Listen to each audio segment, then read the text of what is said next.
say, worth it every single time. Every single time. I love that idea, Rosalie. So for me, I will regret this. I will regret this a lot. Well, I won't pull that one out because I forgot I stacked all that other stuff in there. In this corner, remember I told you about using locker room shelves? Not locker room. High school kids have lockers at school. And you can buy locker shelves. And they work great, particularly for small cabinets. But I have one in the corner over there that's a corner shelf. And it's a shape, and hang on, let me draw this out.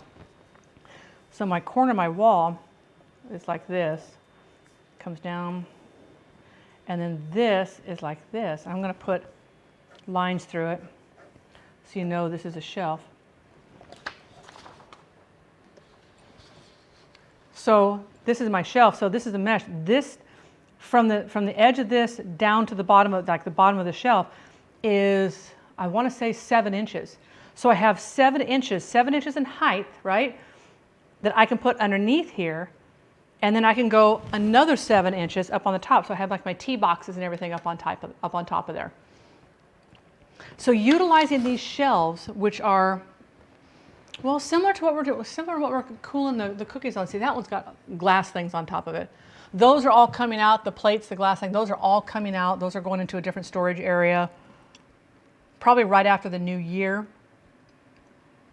And I'm trying to figure out if I've got another shelf inside there. I don't have any shelves in there. I am adding a shelf here. But those little things, and let me tell you, by the way, don't go to Target to buy these shelves. Okay, go check Dollar Tree store, or $1.25 Tree store is what it's actually called now. Those you can get a lot of those things in there for a lot cheaper. California closets, yeah, it's nice. I will say, it's nice to use to design what you need and what you want to have done in there, and then figure out a way to do it yourself. You can DIY anything, but you have to stop and think, how do I work? Right? So when I sit and remember, this is my main stove. If we're gonna dance, I get to lead. My main stove here. I'm a savory chef, right? So my baking stuff is over here because I don't use it quite as often. So all my daily spices and my savory spices are over there, so I can quickly take them out. I can put them down on the counter. Remember I told you organization is key. I take a pie tin. Every spice I'm gonna need comes out, goes into the pie tin. Every little jar. So when I'm working on this recipe, here's all my spices. As I measure them out, I take them out of the spice tin. If my spice tin is empty, I know I've added all my ingredients inside there with regards to spices. And let me tell you, when you're working with some curries and stuff like that, you have like sometimes 10 or 12 different spices. And if you miss one, you miss a good dish. So I put them all inside there. After I measure them all out, pie tin is empty. I know I have all my spices. I can put them back in there, set them off to the side, and I can put them away later. Due to inflation, penny candy is now 25 cents. I am telling you, it is crazy the cost of things now. And I know a lot why the food pantries are so empty. And that's why I wanted to do this with the food pantry was I knew things were tight. And if this helps out, 10 or 15 families, because I'm telling you, sometimes when you are going through something and you've got the stress of the holidays and everything else, for those of us who are able to say, I need comfort food, I can't deal with anything right now, my comfort food, I know it's going to sound bizarre, but I've said this before and I'm not ashamed of it, my comfort food is instant mashed potatoes. That's just the way I just want to make a batch of my instant mashed potatoes. I use my lactose-free milk, some butter, some salt and pepper. That is my comfort food. But some people don't have that option of making their comfort food. So if they can go to a food bank and get a couple cans of soup, and just when you're feeling in a mood and you get your comfort food, instantly your brain starts to go, okay, we're going to get through this. We're going to get through this. It may be difficult. It may take us a day or two. Like my United incident, just putting that one out there. Thank you so much, United Airlines. But just having that food. For a 3-pack of romaine, that is absolutely nutsoid. Absolutely nutsoid. So yeah, I put on here, you've all seen on TikTok and Instagram.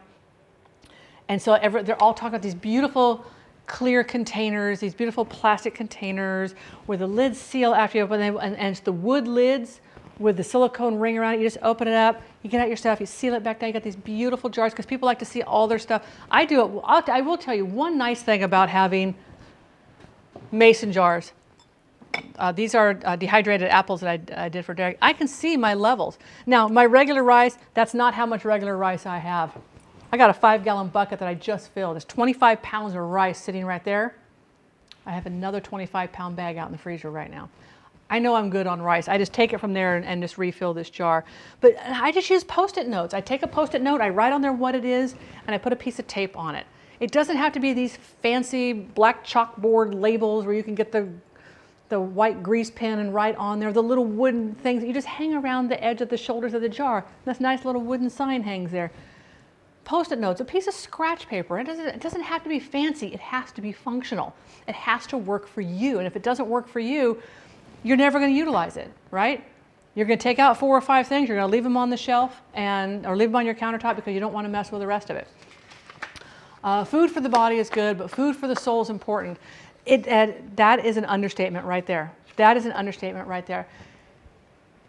We eat comfort food because it triggers a memory, something good, something comforting and warm, a happy thing, and that helps our mind kind of like taking the bad thing we're going to push over here because, oh my gosh, I'm eating these potatoes, and I remember doing this with my dad when he wanted to have potatoes. You start going down that wonderful memory, that memory lane trail that takes us through, so that when we're done with that and the whole bit, this isn't so scary anymore. This is why I always tell you guys, if you guys are going through something, I am not a licensed therapist. I'm telling you that right now. I get a lot of people who will ask for my opinion and stuff, and a lot of times I can give my opinion, but just remember, you asked for it. I may tell you that you are being a whiny little snot and knock it off. That you're making mountains out of molehills. You're looking into this way too much. I try to word it a little bit nicer, but sometimes that's the way it comes out. But if you're going through something and it's something you think you cannot accomplish, I can't get past this wall of, be it fear, be it whatever, you're having all these conversations with yourself, right? How many of you have had an entire conversation with yourself?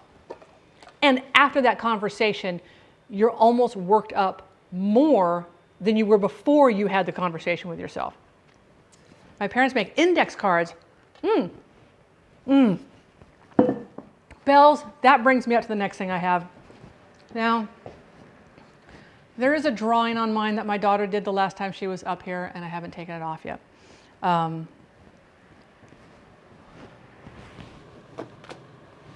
have a wipe away board, a magnetic wipe away board I keep on my, so when I know I'm getting low of something, I write it on here, and then it goes into my list. And now on my list, then I get the quantity. Green beans, times 5. And I'll add them to my list. But if you're getting low on stuff, but she drew a poop emoji. Kids, you can't take them anywhere. Can't take them anywhere. But I always keep this here because if I need to make, I got to remind me, I got to get that. And I don't have my phone with me right away because a lot of times my phone's sitting over there. I have it in here since the October 2nd incident of 2022. I keep my phone next to me at all times when I'm streaming. But that's a quick way for me to be able to jot things down and go, okay, now I got to go after my list and make my list over there. But when I was talking about when you have these conversations with yourself, and you're okay, I've got to do, and you're thinking it through in your head, right? You're trying to come at it from different angles. You're trying to look at it in a different viewpoint, or maybe you're trying to predict an outcome, but nothing's happened yet. That part of the conversation, put it away because you can't predict the outcome. You haven't done all this part over here. But what happens is that when it gets in our head, it ricochets. And it builds momentum. And it gets worse. Because as we're having this conversation with ourselves and we're talking to ourselves, we're working ourselves up over whatever it is that's bothering us, and we're not organized. We're not like our pantries where everything's here ready to go. Hey, Kanara, I want you to make bread. Flour, yeast, and anything I want to add to my bread. Maybe I want to put some pumpkin seeds on top. I want to put some fresh grain. Everything's organized. I know where everything's in there, but I'm having this conversation in my head that's not organized. It's just in there ricocheting and bouncing around. And because of that, there very rarely is a time where you're going to get resolution. But what you do is talk to yourself If nothing else, if you don't have somebody else to talk to yourself out loud. Listen to your voice when you are talking, and you will de-escalate a problem quicker than anything else. Because you hear yourself talking, and you're like, well, I can't do that because the flowers are blue, and if the flowers are blue, they're not going to work with the. Oh wait, why do they have to be blue? I guess they don't have to be blue. And you hear yourself talking, and you're like, wait a minute, that sounded a lot worse in my head. How many times have you said that? Or in the case of me, that sounded a lot funnier in my head. And then you said something like, I probably shouldn't have said that. But when things escalate like that, say them out loud. Look at yourself in the mirror when you're talking. What is your facial expression telling you? And then you're looking at that and you're like, okay, if the flowers are blue, it's no big deal, I guess. I guess the flowers could be blue. That's the smallest part of the issue here. But you begin to de-escalate these little points, these little tiny bits. And if you have somebody to talk to, it's the same thing. How many times you've been talking to somebody, you're like, wow, I feel a lot better after, I had to get that off my chest, and now I have a plan of what I'm going to do. And the other person never said a word. They just listened and allowed you to get all that out. So that is, anxiety attacks are real. They truly, truly are. They truly, truly are. Mary Todd, how are you doing? Brain weasels, they also call it, the Shaolin monks call it monkey chatter. And sometimes just stop and breathe in. And listen to the sound of it. Concentrate on what does it sound like when I breathe in through my nose? We're going to exhale. Make the sound of the wind blowing.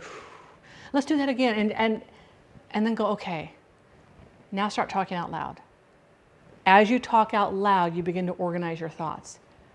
Okay, they're organizing up here. Now that all this anxiety is building up, but now it's lining up and it's getting into a form that you can now express it verbally.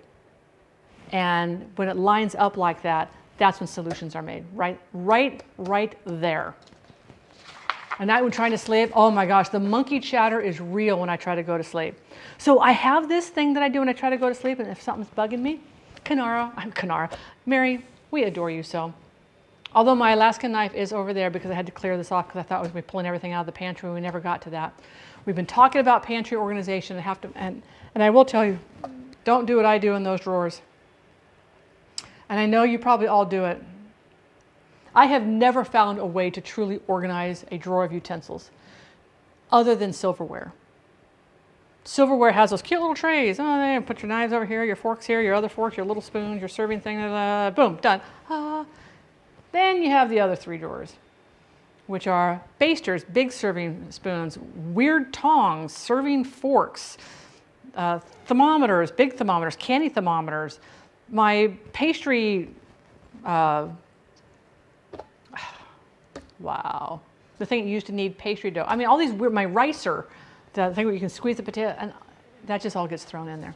We'll never be organizing those drawers, I can tell you that right now. Having autism, anxiety lives inside my body. I talk to myself all the time and roll my eyes and sigh a lot.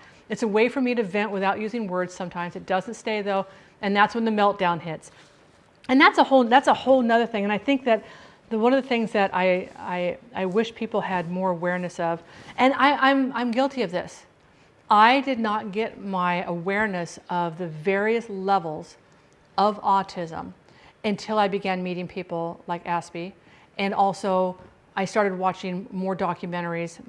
When we lived down in Southern California, the neighbors down the way, our daughters were friends. They were pretty good friends. They were 3 years apart, but they were good friends. But her younger brother he was autistic. And I knew what autism was, but I didn't understand the severities. And then I watched this wonderful Netflix program called The Reason I Jump. And it was such an eye-opening experience for me, and that different things can cause different case scenarios, right?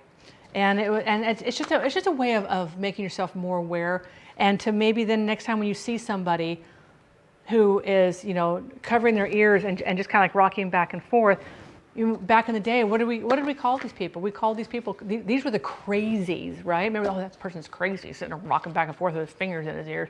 No, chances are he's autistic and he's having an audio interference where a loud noise, maybe a fire truck went by, maybe whistles were blowing because they're playing a football game or a track meet and they're firing the starting gun. So a lot of different things in there. Hello, Holland. Happy hump day to you. Do the hump to hump.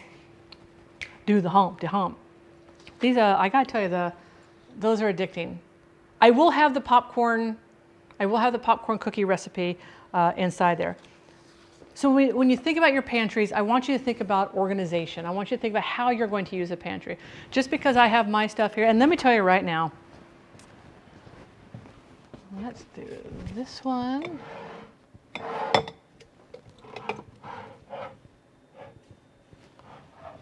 Let's do this one.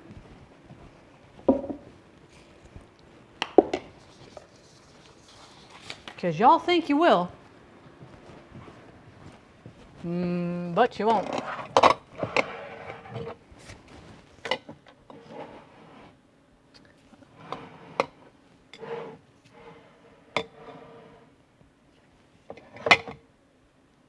Oh, that's a good one to. That's a good one to use as an example.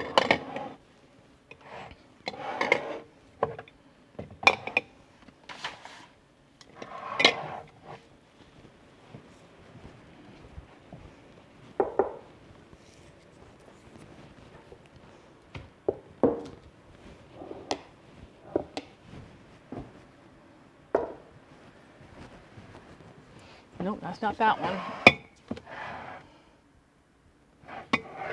That would be this one. All right. I have some rices here.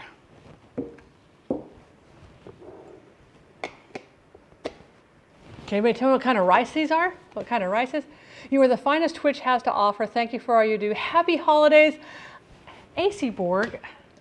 That is such a lovely thing to come in and say. Thank you so very much for that. I love sharing my love of food. I love sharing what knowledge I have of food.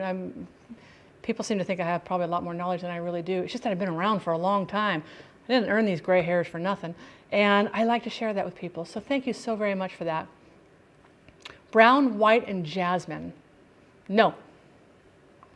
No. As an autistic person, thank you very much for taking the time and making the effort to be understanding and non-judgmental. Heck yeah, you know, you have to, we're all different. And not everybody fits into what people think of this perfect little box. You know what? I want that box shredded. Shredded. Basmati. One of them is. One of them is.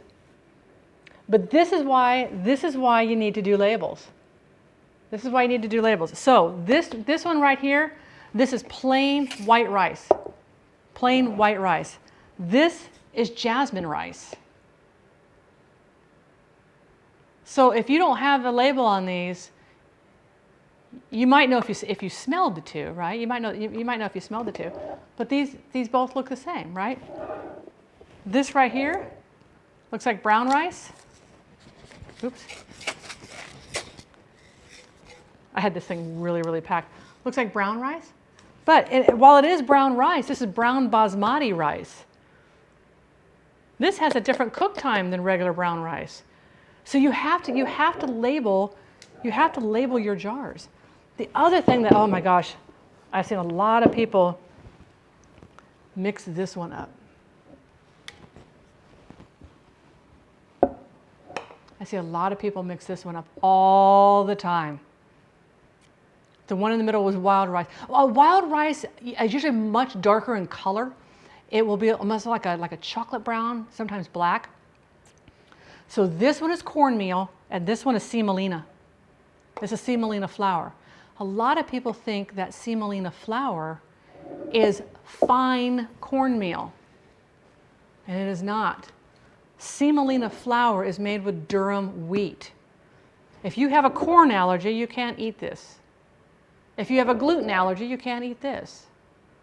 So this is why labels are important. Now, do I know the difference looking at all these? You betcha. Okay, I will say the rices I'd have to sniff to make sure if it didn't have a label, I'd want to sniff the rice. But that's me. Zoltifies, hello, welcome on in. How did you find the channel and where are you watching from? Guys, we're getting closer and closer to our 2022 goal. All right, we have cornmeal. We have semolina. This one's going to come over here. Oh, and then I also have white kalos rice here. How many of you would know what this is if this wasn't labeled? If this didn't have a label on it, how many of you would know what this is by looking at it? It's not lentils. I appreciate. Score! Mic drop. I'm from California. I found you from the Just Chatting. You remind me of my grandma. Well, I will say this, I'm not a grandma. I'm not a grandma. I am older, but I'm not a grandma. But you can call me the cool auntie or auntie. Split peas? No, they're not split peas. Let's do this. Maybe, I think the shape might help you all out a little bit more. Let's try this. Mariposa! How are you doing? Okay, can I get this? Oops, no, there we go. Come on, don't look at this. Okay, look, get it close. Slowly back away. I need you to focus so they can see your shape. Don't look at the white apron. Okay, can you guys see the shape? It's like little triangle shapes. Can you guys see that? Steel cut oats. No. Not grits. You can see how confusing that would be if you don't have these things labeled, right? Rye. Nope, it's not rye. Hello, Sarah. Little tiny thing.